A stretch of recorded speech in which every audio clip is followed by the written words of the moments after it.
So guys, may i-repair po tayo. Yan po. Mini kwan amplifier. Ito po yung kanya. Wala daw po audio.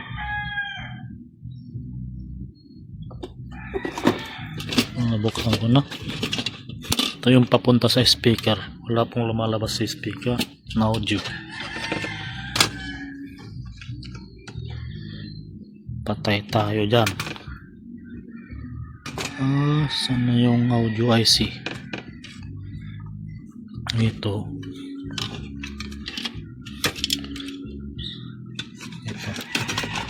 Ito po yung audio IC.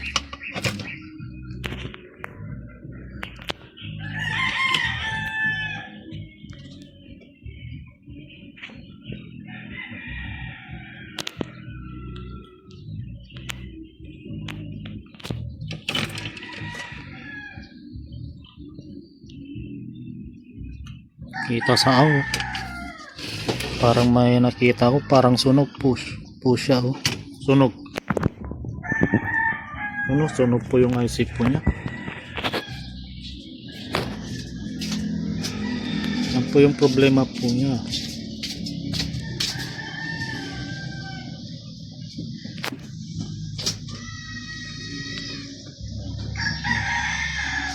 Ang problema yung number po niyan. Hindi na natin kan.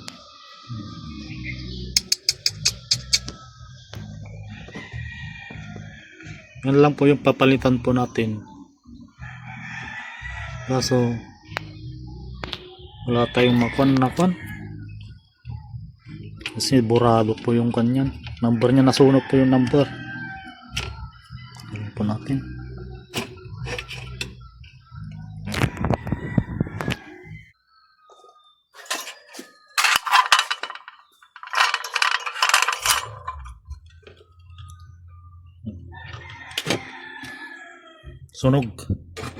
Sunog po yung IC.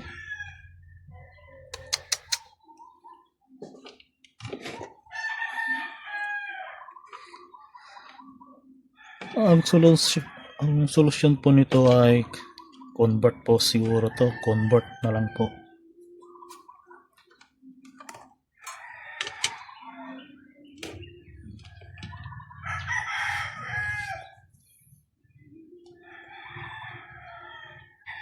Tanggalin ko muna yung IC. Tatanggalin ko muna.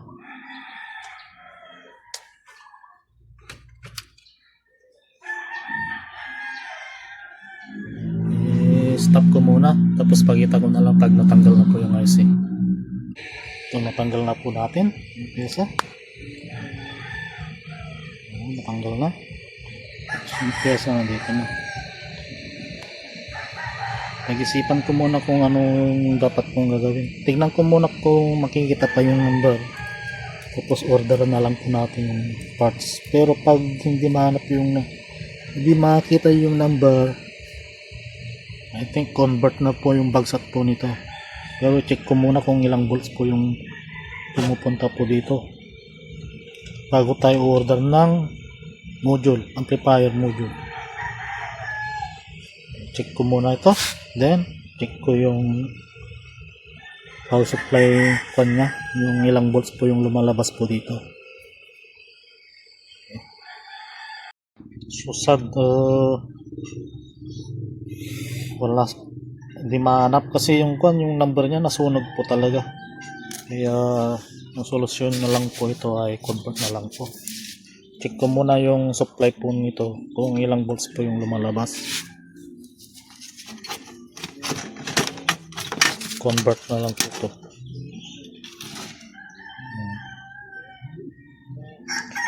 Convert. Yan po, papunta din dito. Supply voltage po niya. Lagyan natin ng para sigurado. Tapos saksak po natin.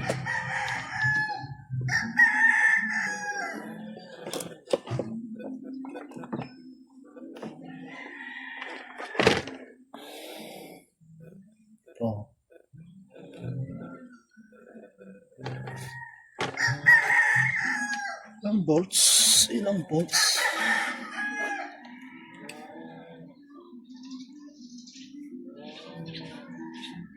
Twelve volts. 12 volts po yung output po niya. This is supply 12 volts.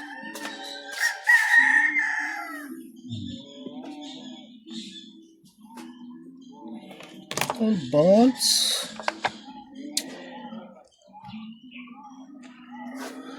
Tanungin ko muna sa may-ari kung papayag siyang i-convert. Ipapakita ko yung ilalagay ko pong convert. Yung amplifier. Nahanap na po natin yung 12 volts niya, no? 12 volts. Ang susunod po natin yung audio source po niya. So, gagamit po tayo ng papunta doon sa ampli. Auxiliary yung gamitin natin. Auxiliary. Ganyan. Tapos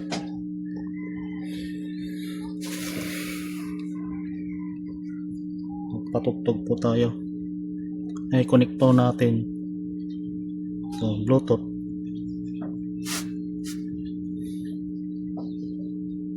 Pair.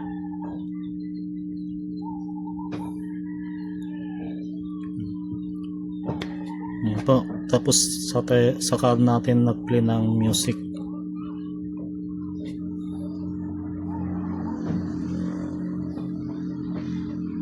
Music. Also.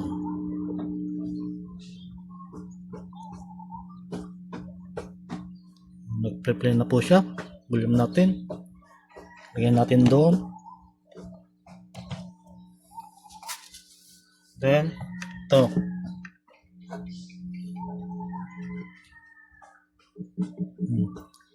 Tapos connect natin sa ground yung isa. Ito. Okay. Tapos pin natin, touch natin yung mga pin.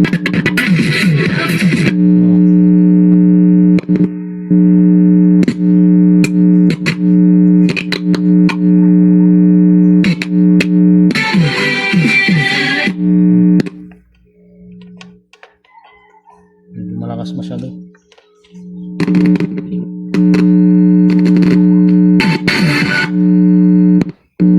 Na-detect na natin yung kanyan, yung i-close up.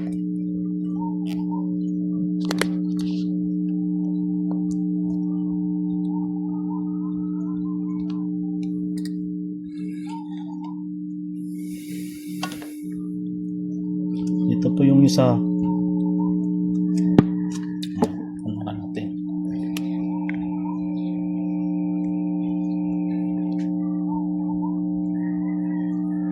Siya wala po tayong taga-camera.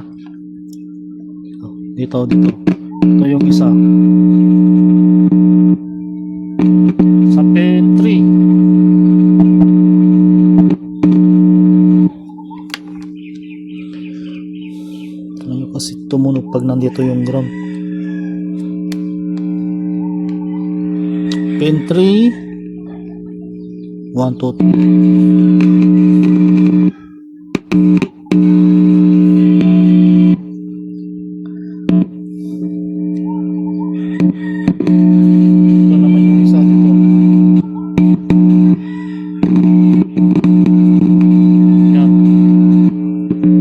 Maganda yung ground na nakadikit po dito sa dito.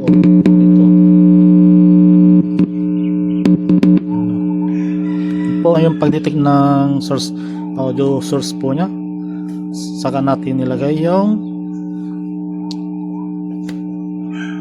amplifier module. Na po siya. Okay na po siya. Turo ko na lang. Ganito po yung kanyo. Ganito po yung ginamit kong module. Patayin muna natin para hindi mag-short. Tapos yung supply po niya dito. Share ko na lang po para kan. Diyan po nilagay. Positive po yung blue. Tapos yung isa ground. Tapos dito,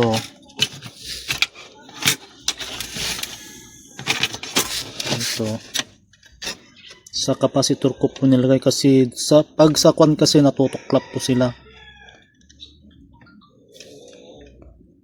So may capacitor ko po nilagay.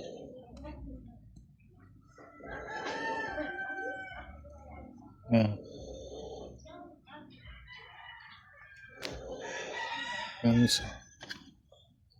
Tapos yung ground ng kanto sa kwan, audio source.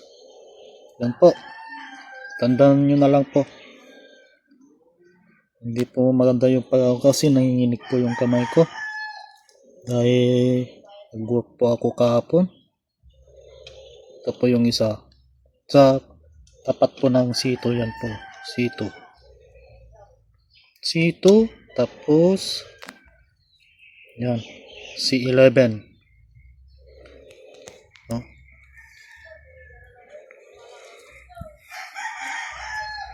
Po, ito lang po share ko po ngayon. Assemble ko muna. Tapos pakita ko yung kanya kung saan ko po ilalagay. Dito ko na lang po ilagay.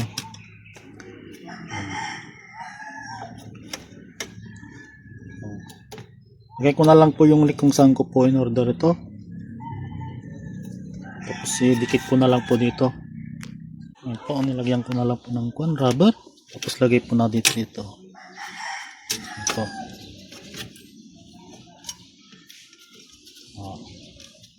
Yan po.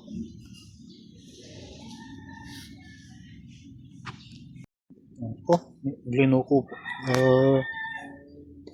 Ginuko na po siya para hindi po matanggal.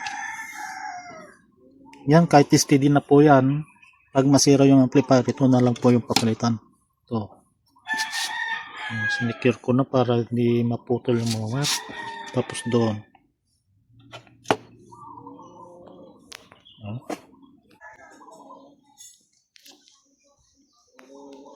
Secured.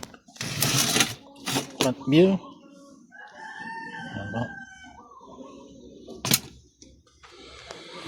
That's it. Thank you.